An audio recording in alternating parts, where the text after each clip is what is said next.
Indriyanam hi charatam yanmano nuvidiyate tadasya harati pragyam vairnavam vambasi. As a strong wind sweeps away a boat on the water, even one of the roaming senses on which the mind focuses can carry away a man's intelligence. Purport. Unless all of the senses are engaged in the service of the Lord, even one of them engaged in sense gratification can deviate the devotee from the path of transcendental advancement. As mentioned in the life of Maharaj Ambarish, all of the senses must be engaged in Krishna consciousness, for that is the correct technique for controlling the mind. 68. Tasmad yasya mahabaho nigrihitani sarvashaha indriyanindriyartevyas tasya pragra pratishtita. Therefore, O mighty armed, one whose senses are restrained from their objects is certainly of steady intelligence. One can curb the forces of sense gratification only by means of Krishna consciousness, or engaging all the senses in the transcendental loving service of the Lord. As enemies are curbed by superior force, the senses can similarly be curbed, not by any human endeavor, but only by keeping them engaged in the service of the Lord. One has understood this, that only by Krishna consciousness one is really established in intelligence, and that one should practice this art under the guidance of a bona fide spiritual master. It's called a sadhaka, or a suitable candidate for liberation. 69. Ya nisha sarvabhutanam tasyam jagarti samyami yasyam jagarati bhutani sa nisha pashyato munehe. What is night for all beings is the time of awakening for the self-controlled, and the time of awakening for all beings is night for the introspective sage. And then Srila Prabhupada says in the purport here, there are two classes of intelligent men. One is intelligent in material activities for sense gratification, and the other is introspective and awake to the cultivation of self-realization. Activities of the introspective stage or thoughtful man are night for persons materially absorbed. Materialistic persons remain asleep in such a night due to their ignorance of self-realization. The introspective sage remains alert in the night of the materialistic man. The sage feels transcendental pleasure in the gradual advancement of spiritual culture, whereas the man in materialistic activities, being asleep to self-realization, dreams of varieties of sense pleasure, feeling sometimes happy and sometimes distressed in his sleeping condition.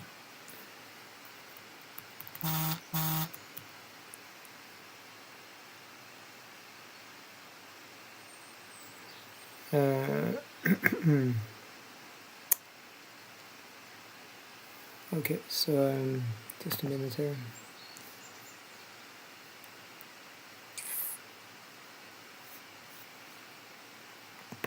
Yeah. So the question is about what is the difference.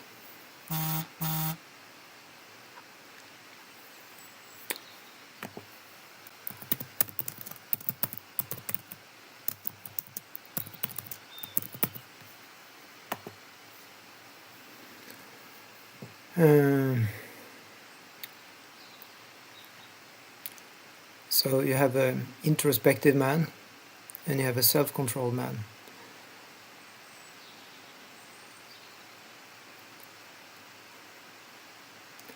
Now this is the same person. Okay, this is one category, the person who is self-controlled and introspective.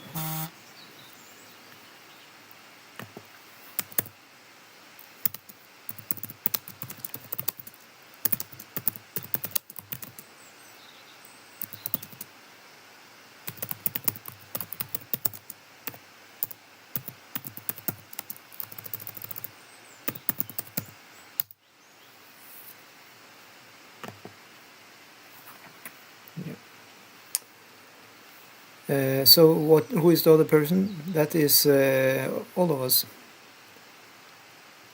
Yeah, all beings. That's one category.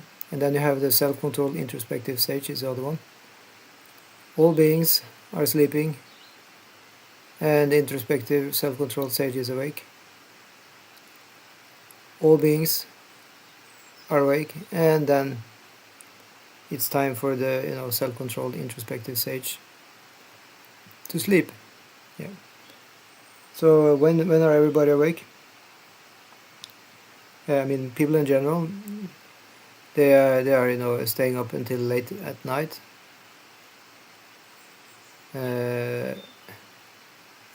Until 4 o'clock. It's just an extreme, right? Well, maybe on a Saturday, Friday night, people are staying up until 4 o'clock or something. Then they go to bed, and then the devotees, the sages, they are getting up 4 o'clock for having their meditation. We call it Mangal Arti also. And then the devotees are going to bed around 9-10 o'clock. At that time, life is really starting for the materialistic people. That's the idea here. When it comes to the time of the clock, but on a deeper way, it means whatever is happening. When it comes to interest of a person, devotees are generally not interested in material, deep dive. However, they go to the devotional deep dive. Yeah. While the devotees are not doing anything else but deep diving into Krishna Katha and bhakti, emotions, then the materialists, they don't have really interest in that. Instead, they are deep diving into material things. Mind you, material things, it doesn't need to be extremely gross. It can be all nice things also. It just means something that's not spiritual. And when we talk about spiritual, here is a very stern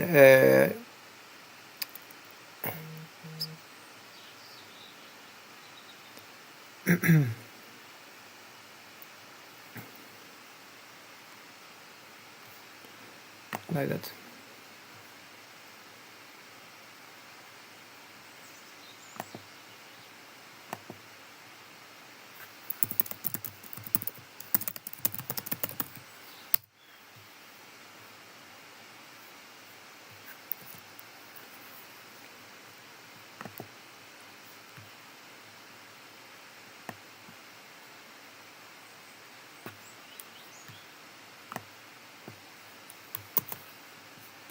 Okay, just a minute here. I'm just helping my friend to log into Zoom.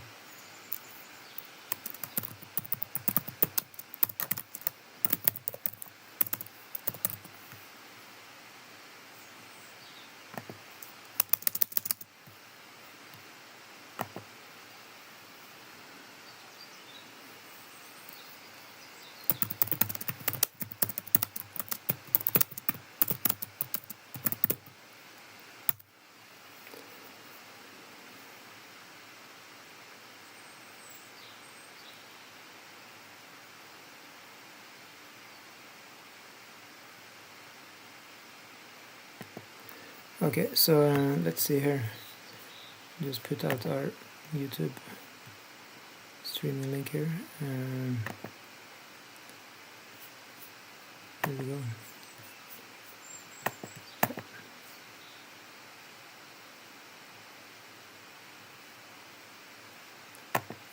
Let's see.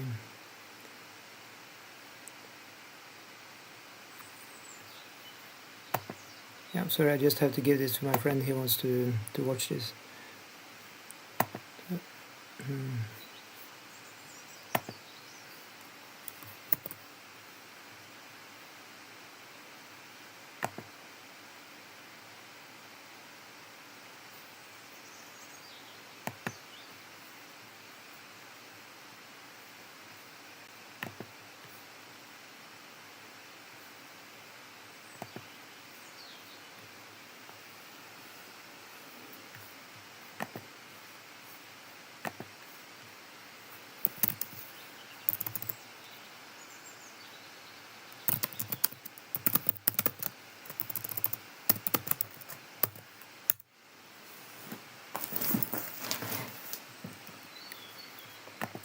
Okay, so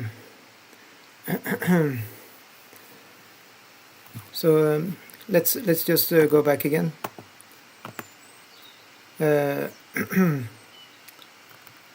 Start with text 67 because it looks like now people are finally coming to this small class. We're not going to have too many verses today, so we have time to go a little slowly. We go from 267 today to 272, and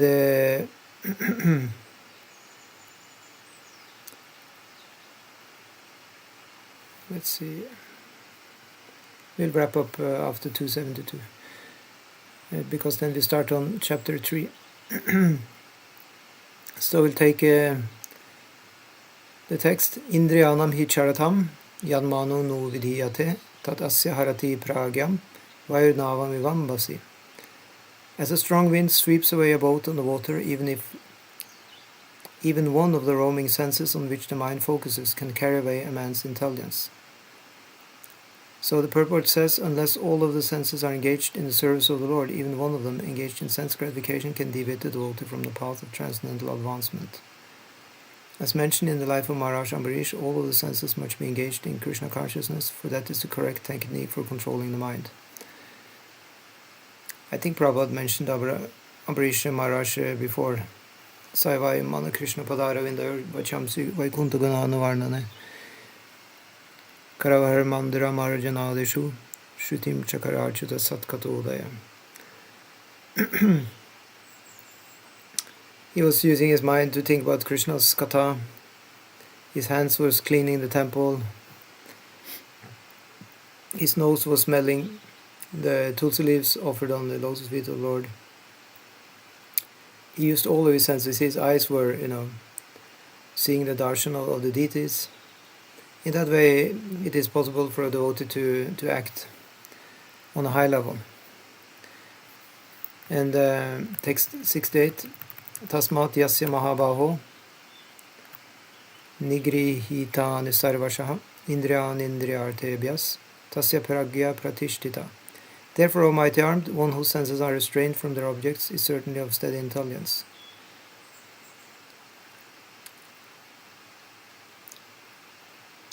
So what does it mean to be restrained? Is it the same as being, what do you call it? There is two things, suppression and control. Yeah, is it different or is it the same thing? We can take a look at that under here. Suppression.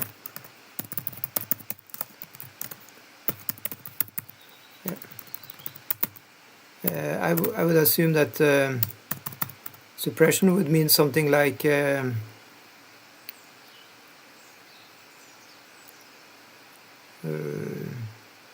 like you're building up a lot of steam by just suppressing. Suppressing means one is actually not dealing with the desire. One is just keeping it down, so to speak. Then naturally one will get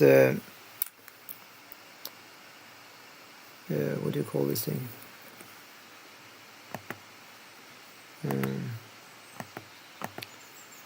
Please help me if anybody is there. What do you call this thing when you're cooking and you're putting under a pressure? It's a special kind of pot. Pressure cooker, yeah. So that's the pressure cooker effect, yeah.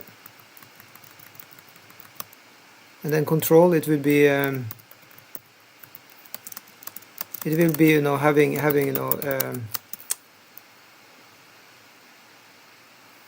sharp mind and calm disposition. Yeah. Why am I saying this? Because you can't really control your senses unless you're calm, actually. If one is very, very emotional and fiery and like that, one may control for some time, but then again, it just flips out.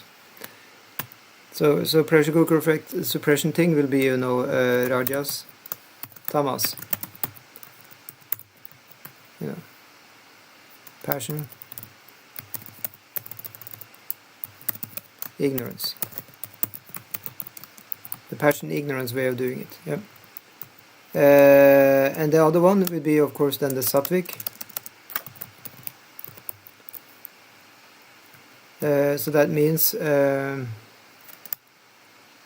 goodness way. Yep. Does this make sense? And then text 69. Yanisha sarva bhutanam tasyam jagarti samyami yasyam jagrati bhutani sanisha pashyato munehe. What is night for all beings is the time of awakening for the self-controlled, and the time of awakening for all beings is night for the introspective sage. So there are two classes of intelligent men. One is intelligent in material activities for sense gratification, and the other is introspective and awake to the cultivation of self-realization. So again, we can put this up. Two classes, yeah. Let's take a look at the two classes of people. So both are, both are intelligent, really. Intelligent for matter, and the other one, intelligent for spirit. Yeah. So what does the person intelligent for matter do? He works hard for senses satisfaction. And the other one, guess what? He also works hard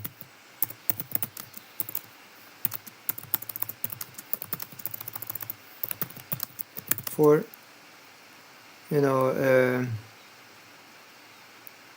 for self, yeah, you can say satisfaction actually, but from higher self-satisfaction, yeah. But both are working hard actually. How is that story again? Yeah, there is a story of a person who went to the top of the Himalayas. It has been a place where sages are going to sit alone and meditate and become self-realized. So one time, you can say a neophyte, he went up there.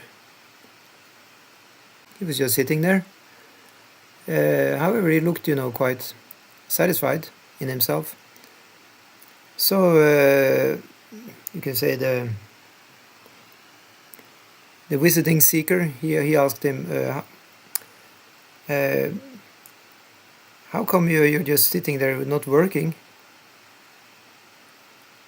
Working? The sage was the yogi sage was asking, why you say I'm not working? I'm working hard. Okay, how are you working hard? The visitor asked. He said, I'm working hard to control. Now see if I can remember this. I'm controlling. I'm controlling 2 eagles. I'm training up 2 eagles. Yeah. See if I can remember. I'll write them down here. Story. So we have in this story, a yogi, answering the visitor. What is he working with? Yeah.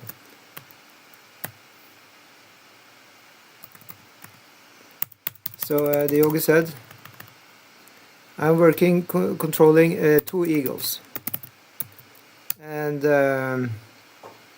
1 snake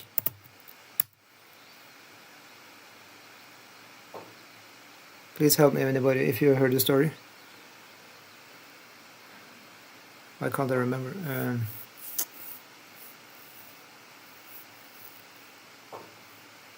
Some other animals. Anyway, I can't remember. But this will suffice already. So what are the 2 eagles? It's the 2 eyes. Yep.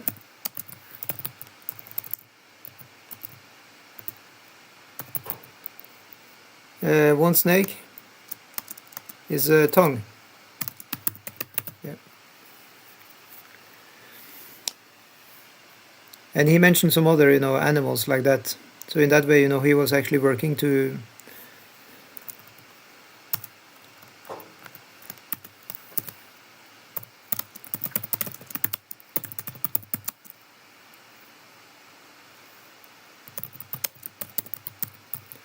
So he said, I'm working to control and train up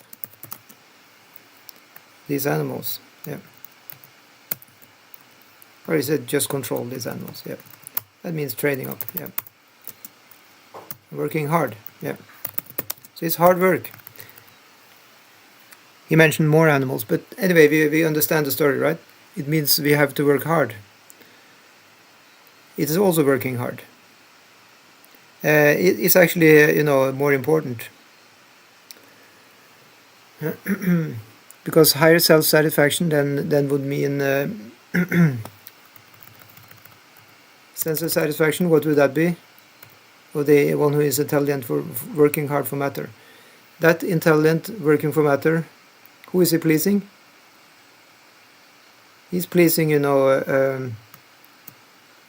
his senses, of course. Already mentioned senses, mind. You can say body, ego, yeah, like that. And the one who works for spirit,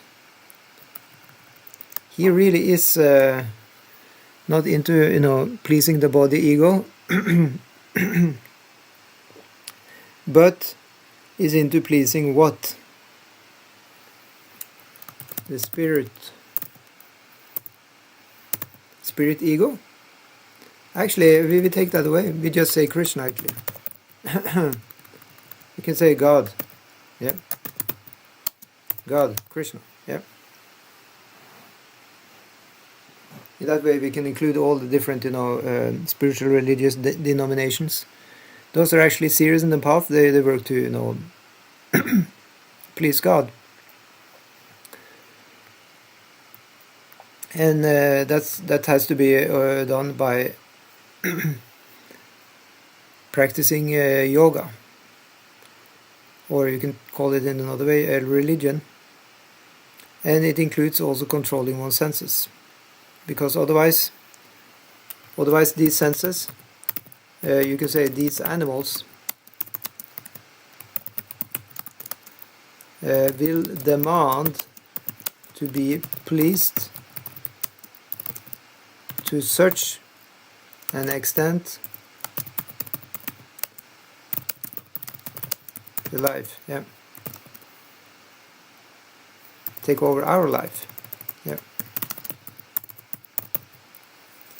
Or you can say another way, that they take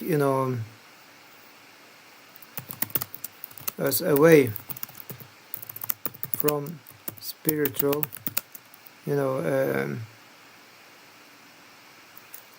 practice, yeah.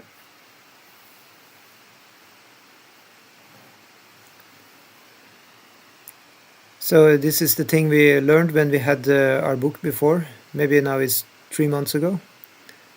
Vacho vegam manasakroda vegam jiva vegam udarupasta vegam itan vegam yo vishaheta dhiraha svarvan apimam pritivim shashishyat. You remember that one? I can copy past it. Just give me a second. These senses has to be controlled. Only then we can be guru, or heavy.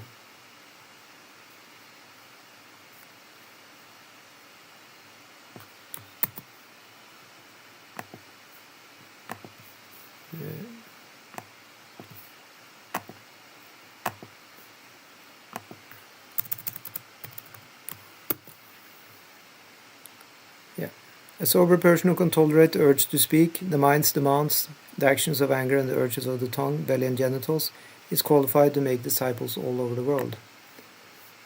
And one who is not doing that is a godasa. Yeah. we have like these two kinds of people also. So we can take them up here again. Two classes, yeah? We can call them, different names. So this is Go Dasa, senses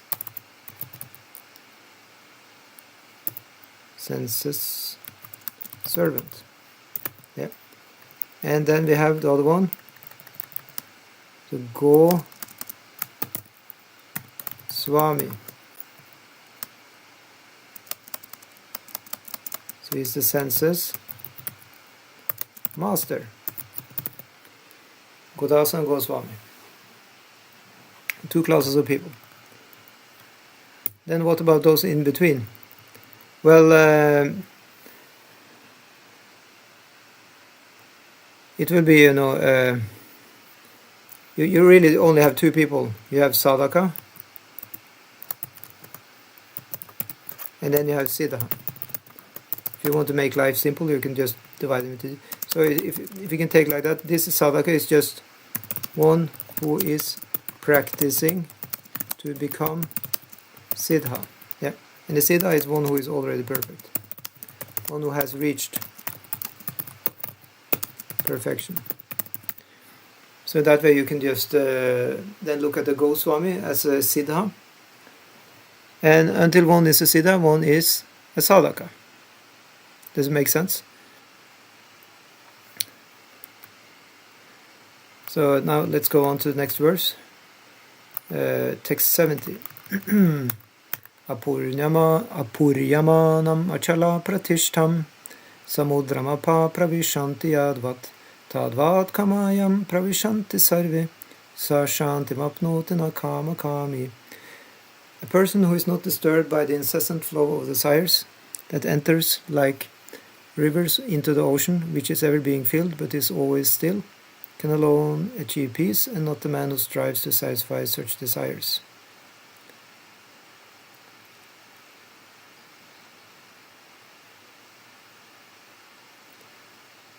So Prabhupada is explaining, although the vast ocean is always filled with water, it is always, especially during the rainy season, being filled with much more water.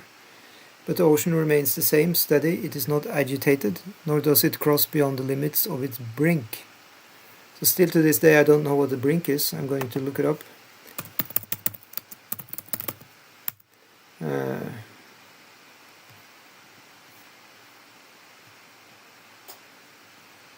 Yeah. So here we got the answer.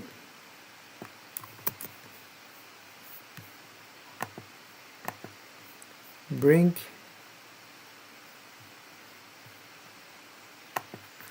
what's the word? It is the upper edge of a steep or vertical slope, synonym border. Yeah.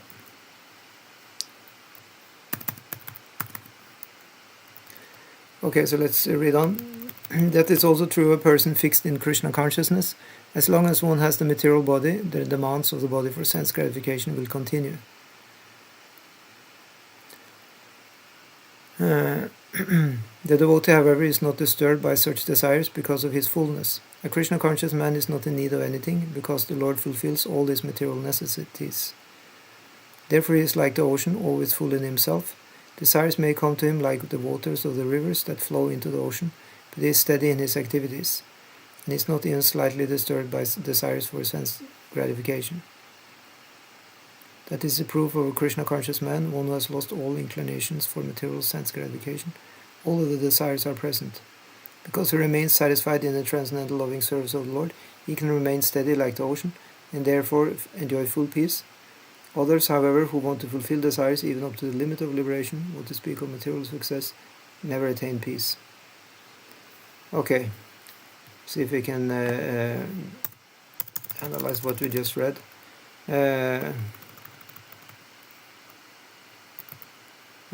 So here you have the first thing. As long as one has the material body, the demands of the body for sense gratification will continue. The devotee, however, is not disturbed. So the idea is not to be disturbed. Yeah.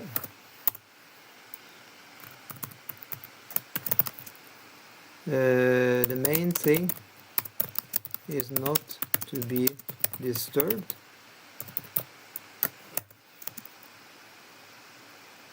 But what about the demands getting less? Isn't that also something one can think about? Yeah, that's true. So demands getting less means one is becoming more sattvic. Yeah. But even in sattva guna, even in sattva, some level of disturbance will always, come from the senses. Because the senses themselves are made of, of rajas, passion. Yeah. And also because I will also say that, and goodness, material goodness is also not pure.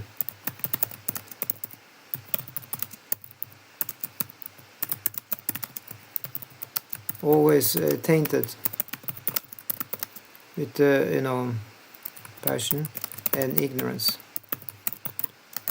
It's only in transcendence can be zero disturbance. Only in transcendence, beyond the gunas, can be zero.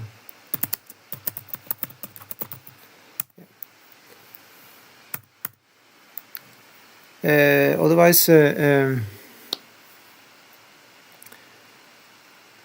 so in that way, the devotee who is actually really in the transcendence is not disturbed by the desires of the body. If we are in goodness, we can be quite undisturbed maybe if we are really in goodness, but there will be always some tinges of passion and ignorance there, because material goodness can never be completely pure. Yeah. So Krishna, just like also the passion and ignorance can also not be 100% pure, they will also, there will also be a battle of Rajagun or Tamgun trying to take over from goodness, just as in passion also goodness and ignorance may try to take over. In ignorance, goodness and passion may try to take over. There's always a battle between the modes to take over the other. That's a statement in the Bhagavad Gita, by the way. Yeah. So Prabhupada says, a Krishna conscious man is not in need of anything because the Lord fulfills all his material necessities. So there is the idea of being in the transcendence where the Lord will take care of one's demands. And then Prabhupada continues, therefore he is like the ocean, always full in himself. Desires may come to him like the waters of the rivers that flow into the ocean, but he is steady in his activities and he is not even slightly disturbed by desire for sense gratification. That is the proof of a Krishna conscious man, one who has lost all inclinations for material sense gratification, although the desires are present. So there again we have the thing that the desires may be there. So we have a good verse to illustrate this actually. It seems like a paradox.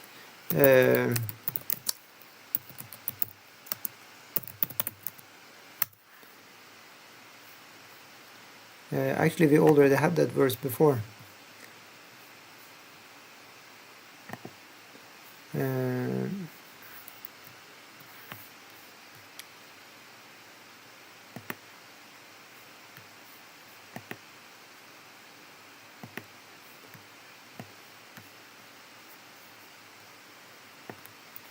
We'll copy paste this verse 59 from our same chapter.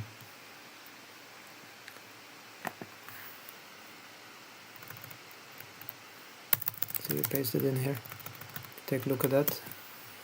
Vishaya vinivartante niraha rasadehina rasavarjam sopyasya param drishtva nivartate. Though the embodied soul may be restricted from sense enjoyment, the taste for sense objects remains. But ceasing such engagement by experiencing higher taste, he is fixed in consciousness. By ceasing such engagements, by experiencing a higher taste, he is fixed in consciousness. Yeah.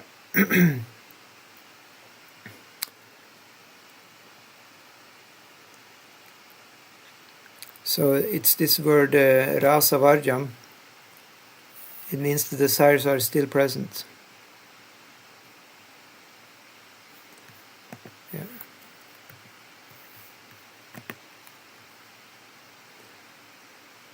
Yeah. But he's giving them up.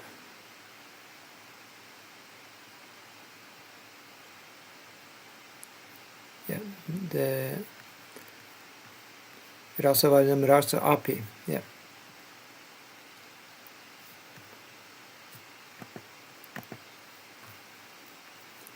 That's the verse.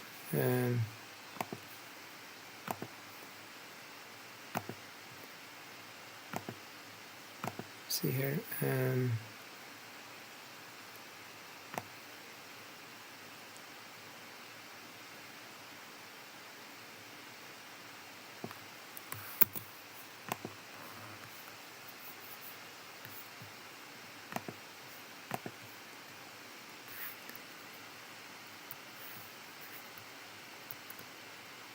Unless one is transcendently situated, it is not possible to cease from sense enjoyment. The process of restriction from sense enjoyment by rules and regulations is something like restricting a deceased person from certain types of eatables. The patient, however, neither likes such restrictions nor loses his taste for eatables. Similarly, sense restriction by some spiritual process like Ashtanga Yoga, says the 8 levels in the matter of yama, niyama, asana, pranayama, pratyahara, dharana, dhyana, etc. is recommended for less intelligent persons who have no better knowledge. So after dhyana then comes samadhi, which is the highest level. On that level one is what Prabhupada describes now, but one who has tasted the beauty of the Supreme Lord Krishna in the course of his advancement in Krishna consciousness no longer has a taste for dead material things.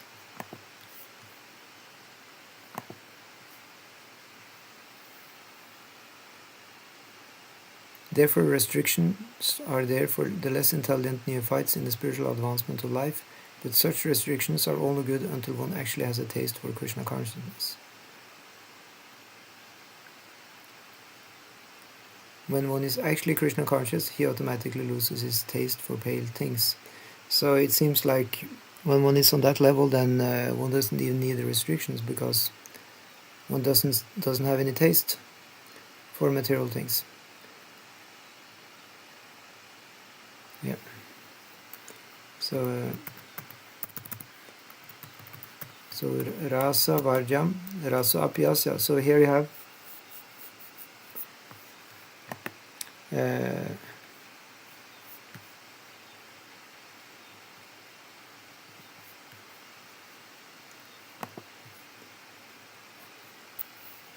so giving up the taste, although the taste is there still.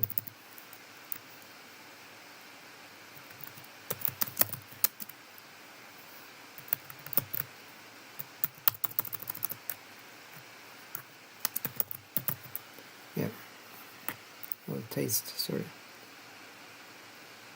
How is that possible?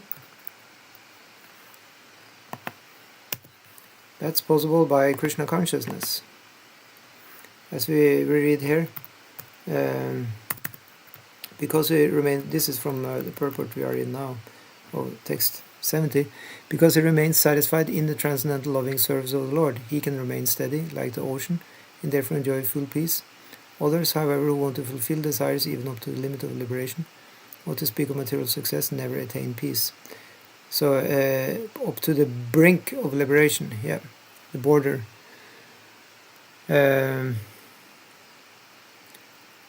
Even to desire liberation, in other words, is material. Yeah. That's the conclusion we can take from this.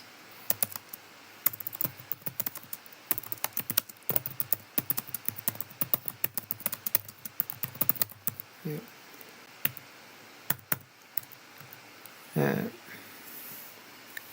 There will be no peace in each material desire, even the desire for liberation.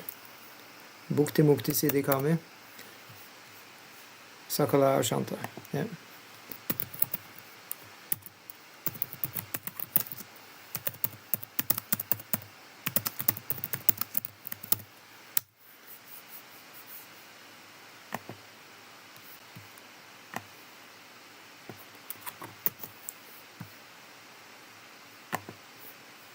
Here we have the words.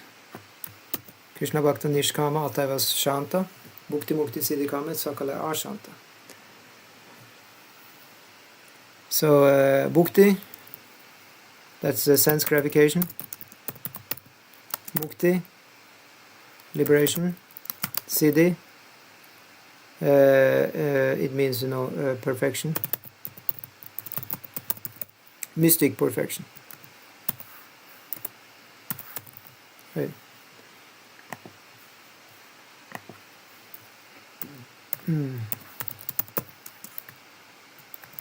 Mystical perfection. Yeah. So it means to achieve some fantastic things in this world. And kami means desire. So those who desire sense gratification, liberation, mystical perfection,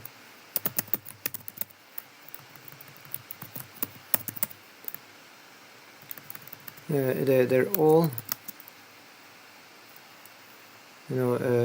not peaceful.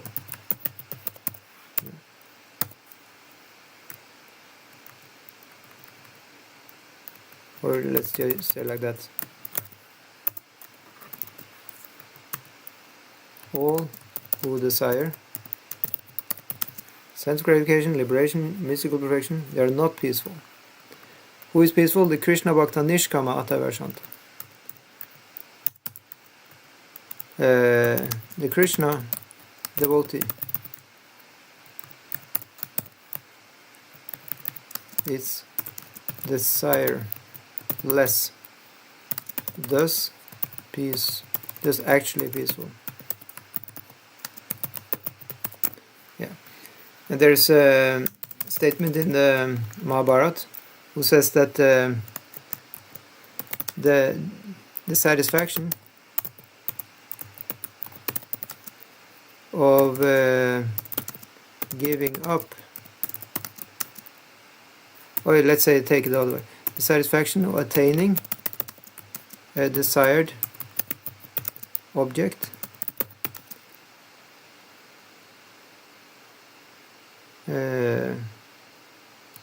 is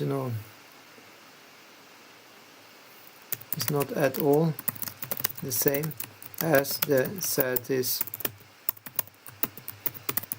of renouncing or being able to renounce the same. Yeah. That's a statement in the Mahabharata, and other places also say pretty much the same thing. Hence, the renounced people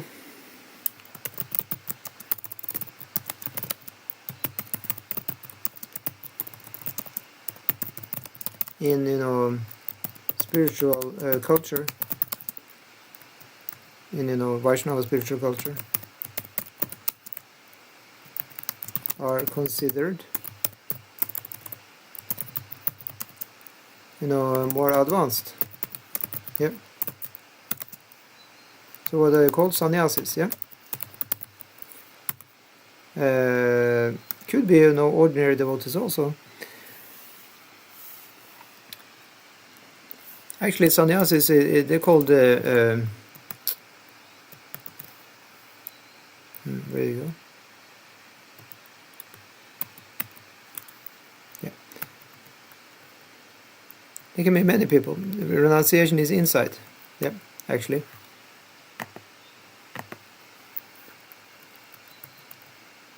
It just comes automatically as a result. Oh, Hare Krishna, thanks for joining at the end of our Zoom class. Hare Krishna. Yeah. So we can continue a little bit extra if you have any questions or comments. So we try to understand the very end of the second chapter of Bhagavad Gita. So we are reading in text 70 now, 270. And Prabhupada says in the end of the purport, the fruity workers, the salvationists, and also the yogis who are after mystic powers are all unhappy because of unfulfilled desires. Remember, these were the ones we looked at here. Bhukti Mukti Siddhi Kami Sakaliya Shanta. Yeah. Who are the bhuktis? That's the fruity workers. We can just copy paste them here.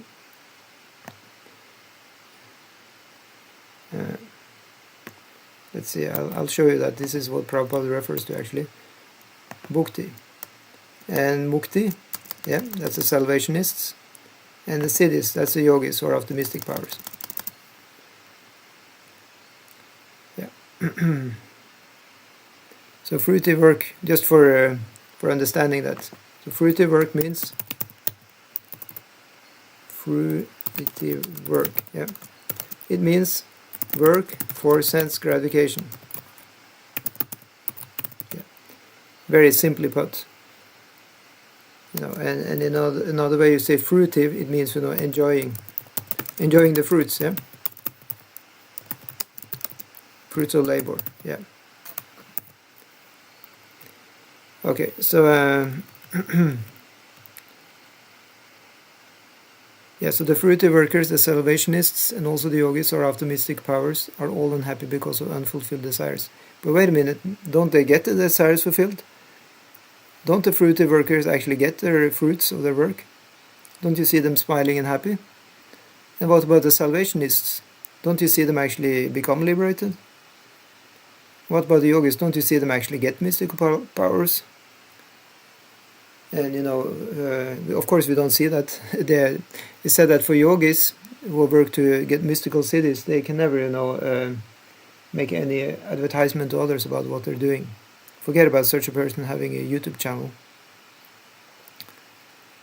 It's said that how do they get, one of the things they have to follow is secrecy. It's very, guya. It's confidential, and nobody should know what they're doing, other than, their guru, maybe. So what they achieve and where they go, we don't know.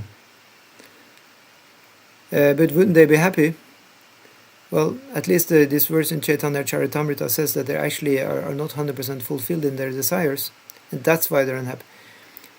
Just say the fruity worker. Will his desires stop when he gets, his...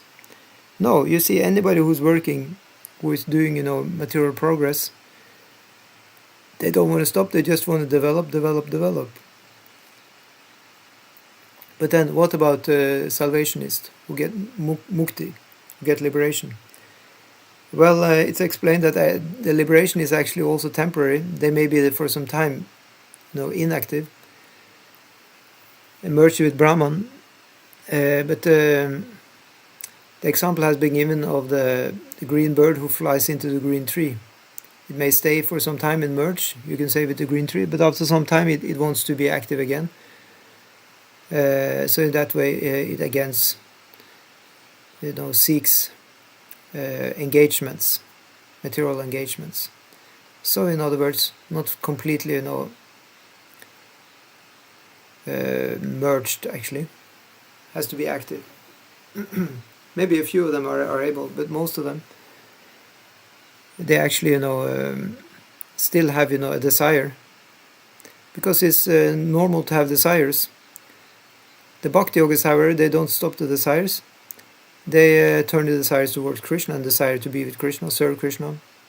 And anything, in their desire is connected with Krishna. That's also explained in the above reference to Maharaj Ambarish. In the end of the explanation of his activities, as I said, he was listening about Krishna, Shrutim Chakare Archu Satkata Udaya. So hearing the Krishna Katha with his ears. Mukunda Lingayana Darshana Drisho. With his eyes he was seeing the lingas or forms of Mukunda. And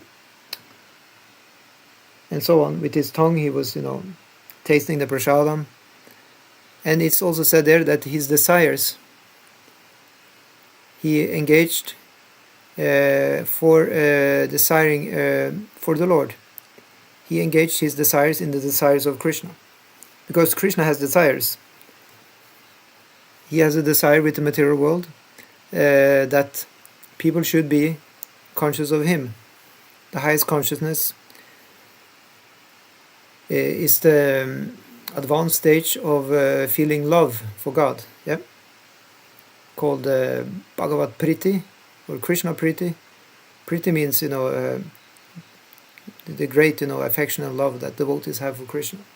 So that's Krishna's desire, and Maharaj Ambarish was engaging in that. He was engaging in having nice temple worship where everybody can come and see the beautiful form of the Lord being worshipped. He was arranging in his kingdom that people had the katha, like Srimad Bhagavatam. It's actually explained one place.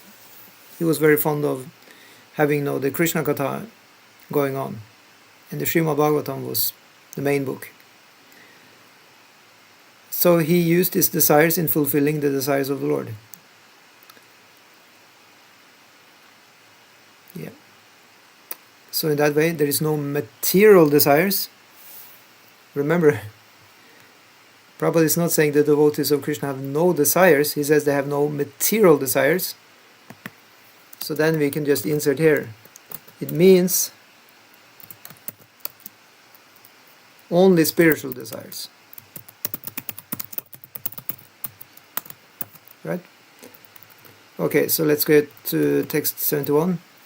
We're soon finished. Vihaya kamanya sarvan pumam charati nishpriyaha nirmamo nirahankara sashantim adhigacchati.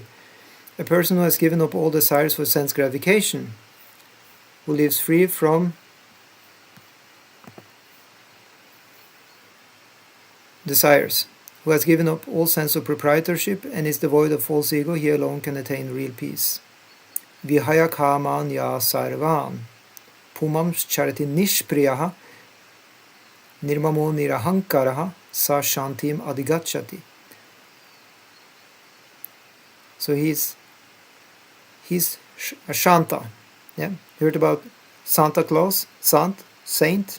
It comes from that, to be peaceful. Does it make sense? You're a saint, then you're peaceful. You have to be. Yeah. Saint means Santa.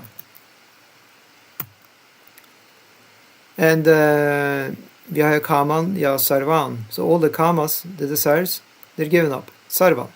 Of course, the spiritual desires may be there, and they're helpful for pleasing Krishna. But there is no spriha, there is no hankering for material things. So there is nispriyaha, just like nirvana is negation. There is no material hankering. Nirmama means this is mine. It's a false ego. Yeah. Actually, nirahankara. Ahankara is false ego. So there is no false ego. There is no false proprietorship. These things are ingredients of being peaceful, really peaceful. It's also called Shantarasa, actually. And it's, the first. Shantarasa means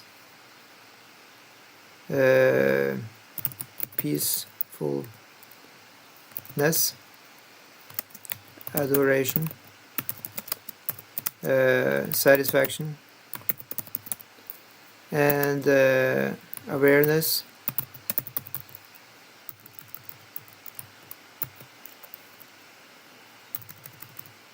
yes, that's the one. What was that again? Appreciation of Krishna. Yeah, a few of the ingredients in the Shantarasa. It can be quite inactive. One doesn't need to do so much, you can say. In Dasya Rasa, the next level, one is becoming extremely active as a servant of Krishna. Just go to any Hare Krishna temple and see. There is a lot of worship going on in the temple. Activities, cooking, chanting. That's Dasya Rasa. Devotees who are engaged like that, they're called Dasa or Dasi. It means servant.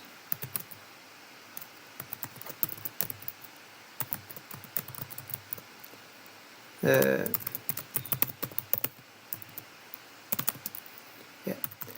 So Prabhupada, so in that way, one has desires for Krishna. Yeah. He desires for Krishna's sense gratification. Yeah, you can call it that actually. For example, one wants to make nice food, cook nice food, which tastes nice for Krishna's, satisfaction of the tongue. It should be like that in Dasya Rasa. And mind you, all of these previous rasas, in the rasas above that, they're still there, they're contained. So in the high rasa after that is the rasa of friendship with Krishna, then also to be a servant, to desire for Krishna's sense gratification. Also Santarasa, Shantarasa, to have awareness, appreciation of Krishna. All are included in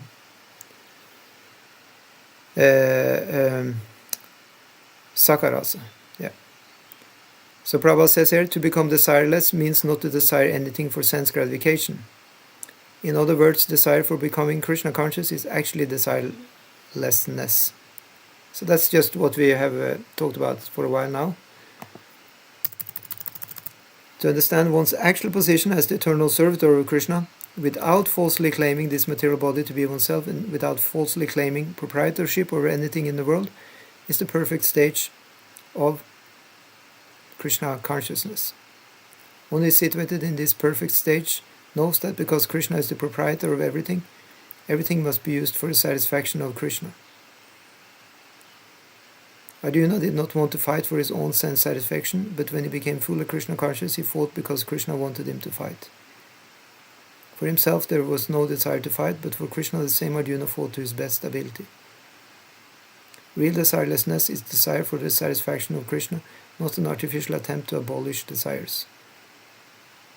The living entity cannot be desireless or senseless, but it does have to change the quality of the desires. A materially desireless person certainly knows that everything belongs to Krishna, Ishavasyanamidam sarvam, and therefore he does not falsely claim proprietorship over anything. This transcendental knowledge is based on self-realization, namely knowing perfectly well that every living entity is an eternal part and parcel of Krishna in spiritual identity, and that the eternal position of the living entity is therefore never on the level of Krishna or greater than him. This understanding of Krishna consciousness is the basic principle of real peace. Text 72. Esha Brahmi Stiti Partha Nainam Prapya Vimuyati Stitvasyam Antakalepi Brahma Nirvanam Richati. That is the way of the spiritual and godly life, after attaining which a man is not bewildered. If one is thus situated even at the hour of death, one can enter into the kingdom of God.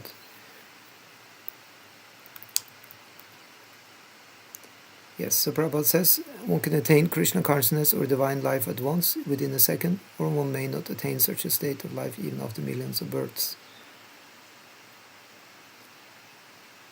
It is only a matter of understanding and accepting the fact.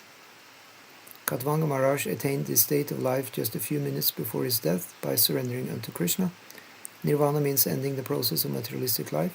According to Buddhist philosophy, there is only void after the completion of this material life, but Bhagavad Gita teaches differently. Okay, so here we have something to discuss. So we actually mentioned Nirvana.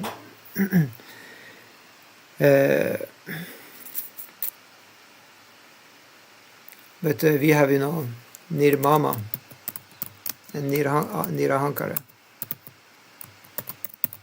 Yeah. Nirmama, no proprietorship.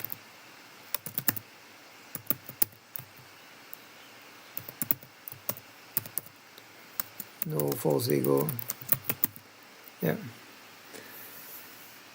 So not just end materialistic life, but have the positive spiritual life. What is that? It means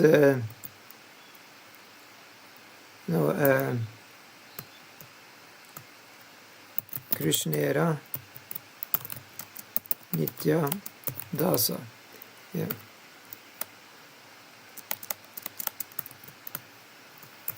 Yeah. So that's the actual life. Actual life begins after the completion of this material life. For the gross materialist, it is sufficient to know that one has to end this materialistic way of life. But for persons who are spiritually advanced, there is another life after this materialistic life. Before ending this life, if one fortunately becomes Krishna conscious, he at once attains the stage of Brahma Nirvana. There is no difference between the kingdom of God and the devotional service of the Lord. So it's also interesting here, fortunately becomes Krishna conscious. How do you become Krishna conscious? By fortune. Yeah. He said, Guru Krishna Prasada Pai Bhakti Lata Beach. I can find this verse for you even here.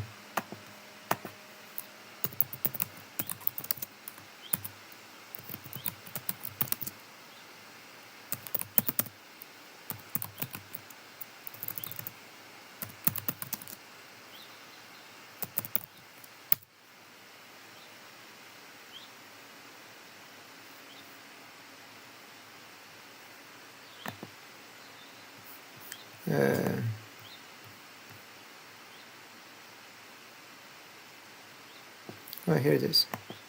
Brahmanda Brahmita Kuna Bhagavan Jiva Guru Krishna Prasada Pai Bhakti Lata Becha. Yeah. And the translation goes that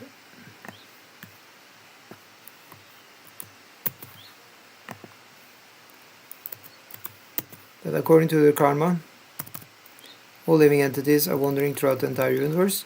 Some of them are being elevated to the upper planetary systems, and some are going down into the lower planetary systems. Out of many millions of wandering living entities, one who is very fortunate gets an opportunity to associate with the bona fide spiritual master by the grace of Krishna. By the mercy of both Krishna and the spiritual master, such a person receives the seed of the creeper or devotional service. So this is fortune, okay?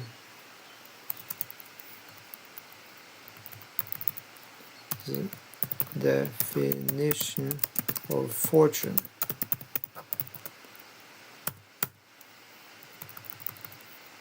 So many millions of living entities, but very few are actually getting the creeper of devotional service. So it's the mercy. To get mercy, that means you're fortunate. So Prabhupada says there is no difference between the kingdom of God and the devotional service of the Lord, since both of them are on the absolute plane. To be engaged in the transcendental loving service of the Lord is to have attained the spiritual kingdom. In the material world there are activities of sense gratification, whereas in the spiritual world there are activities of Krishna consciousness. Attainment of Krishna consciousness even during this life is immediate attainment of Brahman, and one who is situated in Krishna consciousness has certainly already entered into the kingdom of God. Brahman is just opposite of matter. Therefore Brahmistiti means not on the platform of material activities. Devotional service of the Lord is accepted in the Bhagavad Gita as the liberated stage, Sagunan Samatityaita Brahma Bhuyai Kalpata. Therefore Brahmastiti is liberation from material bondage. And then Srila Bhaktivinoda Thakur has summarized this second chapter of the Bhagavad Gita as being the context for the whole text. In the Bhagavad Gita, the subject matters are Karma Yoga, Jnana Yoga and Bhakti Yoga. In the second chapter, Karma Yoga and Jnana Yoga have been clearly discussed, and a glimpse of Bhakti Yoga has also been given as the contents for the complete text. Thus end the Bhaktivedanta purports to the second chapter of the Srimad Bhagavad Gita in the matter of its contents. So that's the name of the second chapter, is the contents of the Bhagavad Gita. So we get a little bit of everything in that chapter. We get to know about Karma Yoga, Jnana Yoga, and also Bhakti Yoga.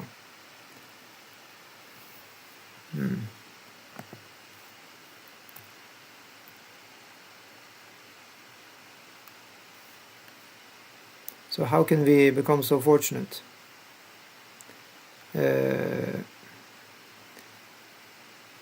Actually, Prabhupada is explaining that in the commentary to the verse I was copy-pasting here. What's happening here?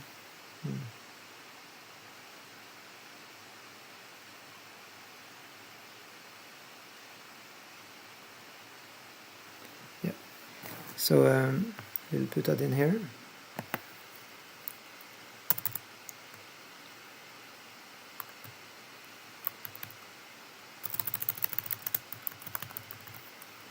Prabhupada writes in the purport, how one can become this fortunate can be seen in the life of Srila Narada Muni. Yes, it's a little bit into the purport, like that. In his previous life, he was born as a maidservant. He was born of a maidservant.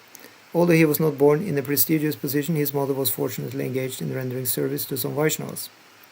When these Vaishnavas were resting during the Chaturmasya period, that's 4 months of rainy season in India, the boy Narad took the opportunity to engage in their service. Taking compassion upon the boy, the Vaishnavas offered him the remnants of their food. So in other words, he ate what was left on their plates. By serving these Vaishnavas and obeying their orders, the boy became the object of his sympathy, and by the Vaishnavas' unknown mercy, he gradually became a pure devotee. It said that there are a few things that are potent for spiritual advancement. It's to serve, the Guru. The Guru's body is, Vapu Seva, and to serve the instructions are Vani Seva. And then also to take the prasadam, the remnants of the Guru, is very potent. Yeah. In the next life, he was Narad Muni. By serving these Vaishnavas and obeying their orders, the boy became the object of their sympathy, and by the Vaishnavas' unknown mercy, he gradually became a pure devotee. So he got their blessings, since he was serving them so nicely. And by getting blessings of Krishna, one gets the blessings also of...